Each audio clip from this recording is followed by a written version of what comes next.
Have you ever noticed when we change the leaders, the same old problems seem to persist? We replace a politician, we replace a CEO, we replace a public figure hoping for a fundamental shift, only to find the familiar patterns re-emerging with a new face. Corruption, greed, division. It can be profoundly disheartening. This recurring cycle pushes us to ask a deeper, more unsettling question. What if the problem isn't just with the individual actors on the stage, but with the very design of the stage itself? What if the systems that govern our world, our economies, our politics, our cultures, forces that subtly bend them away from goodness towards something else entirely? This line of thinking is not about pointing fingers or creating elaborate conspiracy theories. Instead, it is about humbly observing the world and asking if there might be a spiritual dimension to the brokenness we see all around us. Could it be that human systems, left to their own devices, are susceptible to a kind of spiritual gravity, pulling them towards self-interest, exploitation, decay? This is not to absolve individuals of their personal responsibility. Our choices matter immensely. However, it is to suggest that we make those choices within structures that often make doing the right thing incredibly difficult and doing the wrong thing surprisingly easy and even rewarding. The question then becomes one of architecture. Who or what is the architect of these systems? If we see patterns that consistently produce outcomes contrary to our highest ideals of love, justice, mercy, we must be willing to consider influences beyond the merely human. The ancient scriptures of many traditions speak of a spiritual adversary, not as a king sitting on a visible throne, but as a kind of unseen programmer writing code that introduces bugs, viruses into the operating system of human society.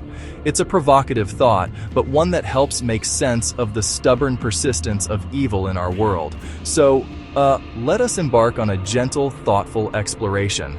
Let's not seek to prove a theological doctrine, but to hold up a different lens through which to view our shared reality. What if there is an unseen intelligence, a ruler of this world, whose primary strategy is not to possess individuals one by one, but to shape the very systems in which we live, work, have our being? What would that look like? How would it function? And most importantly, how would it affect our understanding of hope and our efforts to build a better world?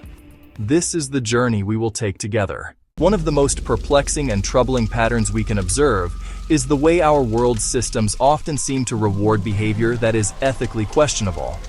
We see it in almost every field of human endeavor. In the world of business, we might witness a company that exploits its workers, pollutes the environment, misleads its customers, rise to the top of the market. Its executives are lauded on magazine covers, their ruthlessness reframed as disruptive innovation.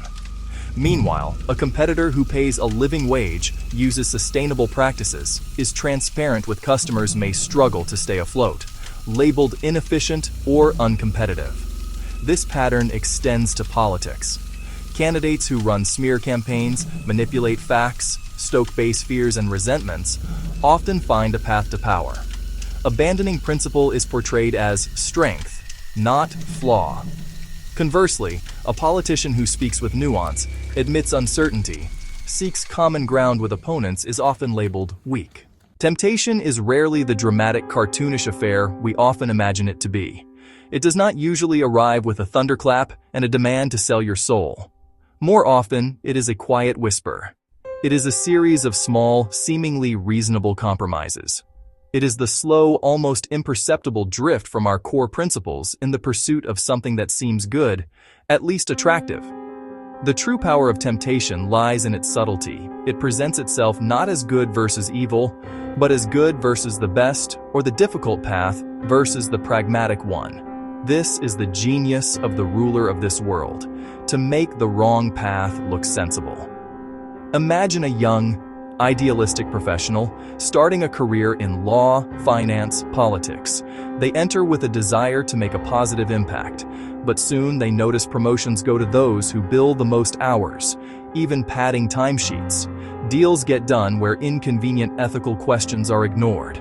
They learn influence comes from aligning with the powerful, even when they're morally compromised. Few modern scandals have exposed the dark underbelly of power and influence as starkly as the case of Jeffrey Epstein.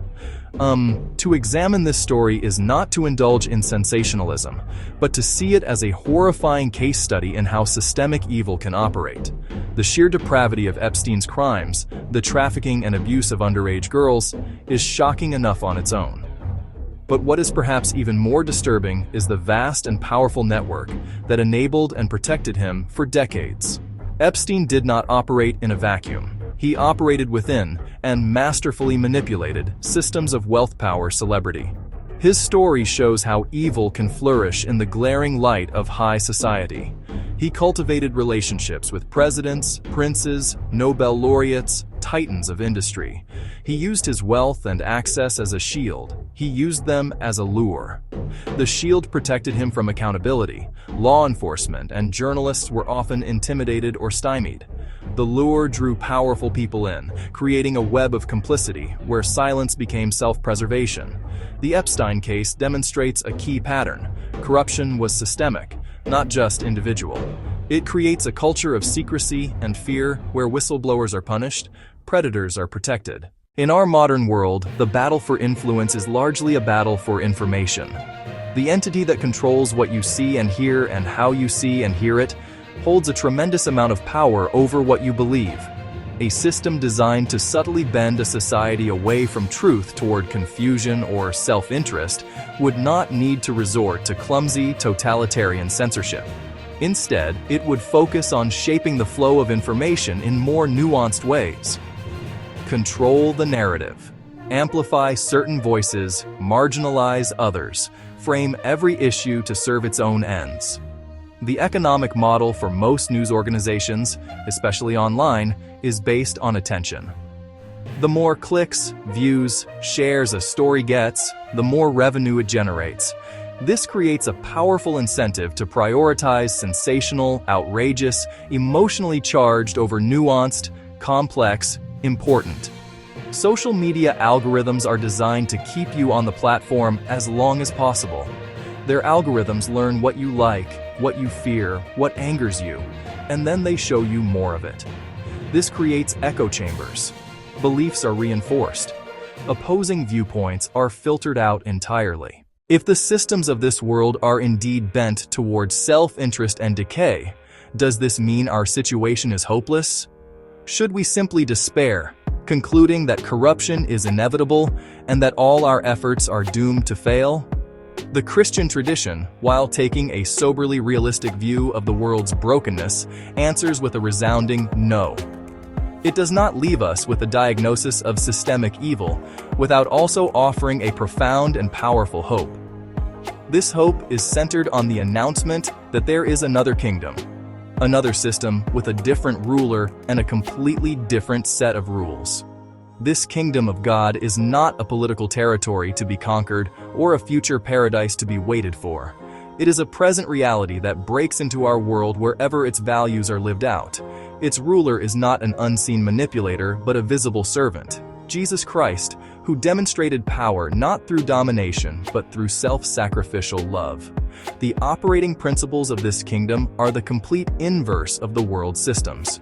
Where the world's systems reward pride, this kingdom values humility. Where the world's systems incentivize greed, this kingdom calls for radical generosity. We have journeyed through a difficult and unsettling line of thought. We have looked at the stubborn patterns of corruption, division, self-interest that seem woven into the fabric of our human systems. We have considered the ancient idea that these patterns may not be accidental, but may be the result of a subtle, systemic influence, an unseen architect who designs the game to favor our worst impulses. We have seen how these systems can reward the ruthless, co-opt good intentions and filter our perception of reality. We have not sought to prove a theological claim, but to ask a question: what if? What if this lens helps to explain the world we see? It does not absolve any individual of their responsibility. Our choices to participate in or resist these patterns matter more than ever. Instead, it should leave us with a sense of humility and a healthy suspicion of any system that promises utopia through purely human means. The patterns are too deep and too persistent to be fixed by merely rearranging the furniture. If the systems of the world are designed to reward pride and self-interest, then perhaps the most revolutionary act is to intentionally build our lives, our communities, our institutions around humility, service, sacrificial love. So here's the question I want to leave you with. Is the world controlled only by human choices? Or are there deeper influences shaping those choices? Let me know in the comments. Which part of this discussion made you think the most?